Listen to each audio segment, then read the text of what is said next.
saat ini kita akan memberikan korban persembahan. Yang pertama, sebelum kita akan mendengarkan kebenaran firman Tuhan, namun sebelum kita memberikan korban persembahan pertama yang akan diiringi oleh vokal grup dari Tiberias.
Jesus Christ.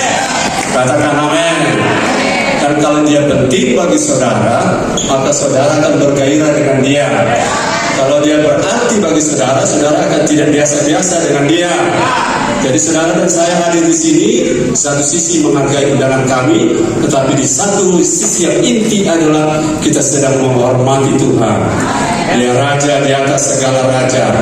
Jabatan tertinggi yang hadir hari ini, kalau Yesus hadir semuanya lewat. Karena Yesus Raja di atas segala raja. Dia tidak datang sebagai raja, tetapi dia datang sudah sebagai raja. Katakan amin. Dia tidak datang untuk menjadi raja, tetapi dia raja untuk selama-lamanya. Itu sebabnya respon kita terhadap firman ini menentukan berkat kita.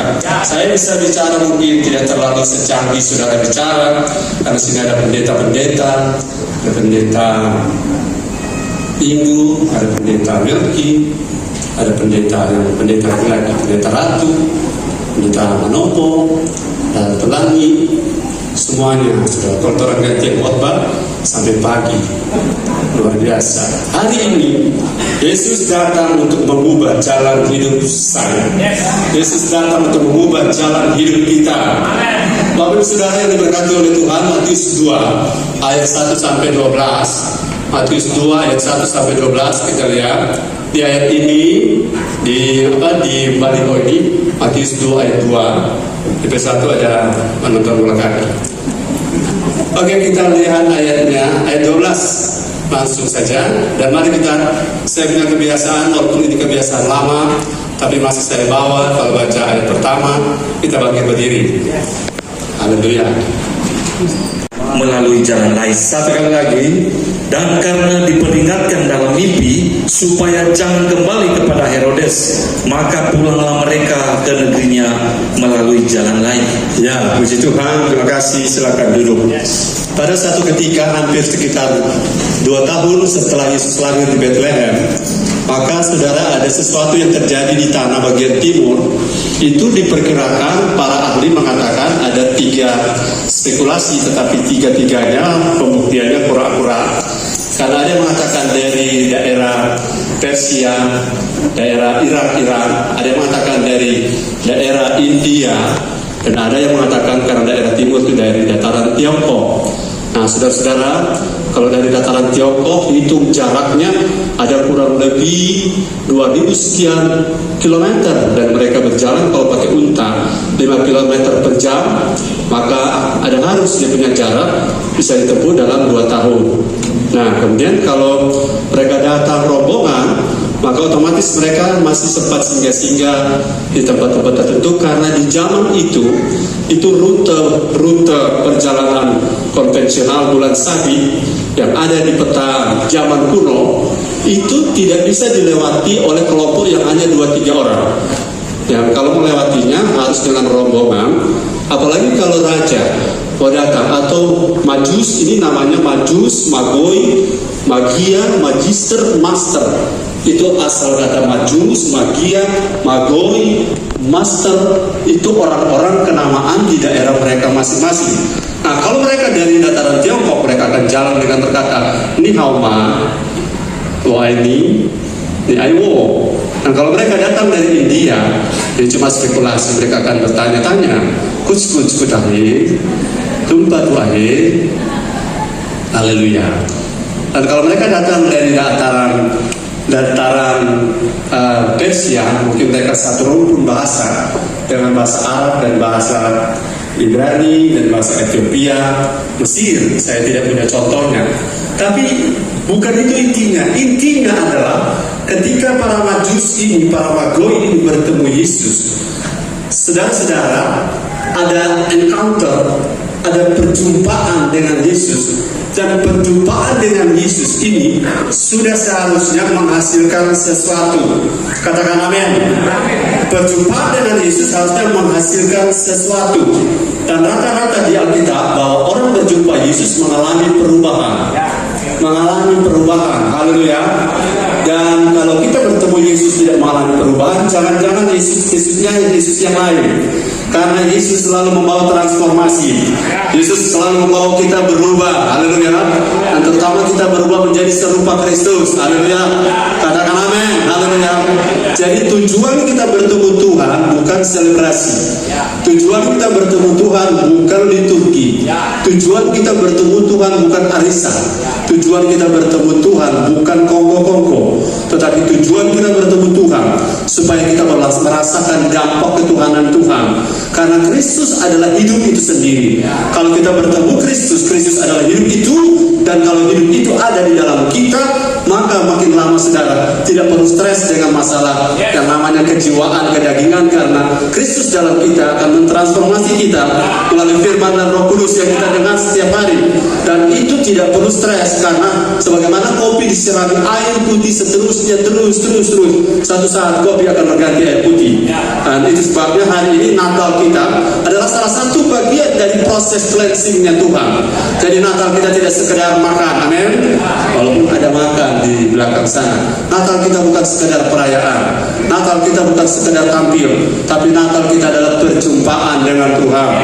Jadi ketika kita bertemu Tuhan, ya Yesus datang ketemu kita ketemu Yesus, Ia, saudara, mengubah jalan kita. Katakan haleluya. Kenapa Tuhan harus mengubah jalan kita? Pada dasarnya manusia itu memiliki tiga natur atau tiga situasi yang sulit sekali mereka keluar dari sendirinya dari sana, yaitu natural blindness, kebutaan alamiah, kemudian satanic blindness, kebutaan karena pekerjaan iblis, dan karena yang execution blindness, karena terlalu kabal dengan firman yang mau mengerti, pura-pura mengerti, pura-pura tahu, dia bikin rupa dia tahu, dan akhirnya dia bikin dia tahu-tahu, dan akhirnya dia kena execution blindness. Ibrani 5 ayat 12 mengatakan, dan segi waktu seboleh jadi penatua, seboleh jadi rektor, dan segi waktu seboleh jadi pengajar, tetapi selalu makanannya adalah makanan susu, sehingga ia tidak pernah bertumbuh menjadi dewasa. Malam ini kita tidak makan firman hiburan, katakan amin. Malam ini kita tidak makan firman penyenang dan pelengkap liturgi, atau firman yang membuat ibadah ini lengkap. Saudara, tidak lengkap kalau ibadah tidak ada khotbah, bukan. Tapi khotbah bukan pelengkap. Katakan amin. Jadi saudara bayangkan, di sini sudah disediakan kursi. Ini maksudnya saya boleh berkhotbah lama karena kursi ini bisa saya duduki. Nah, kalau saya duduk di sini, sudah tunggu sampai dingin di sana, saudara tidak bisa bergerak apa-apa karena otoritas ada di mimbar. Haleluya. Puji Tuhan. Kalau ada timekeeper, maka saudara suruh kasih 10 menit, 20 menit, dan tambah 5 menit, tambah 20 menit. Karena yang punya acara, yang punya haul ini adalah Tuhan Yesus Kristus. Kita tangan bagi dia. Haleluya.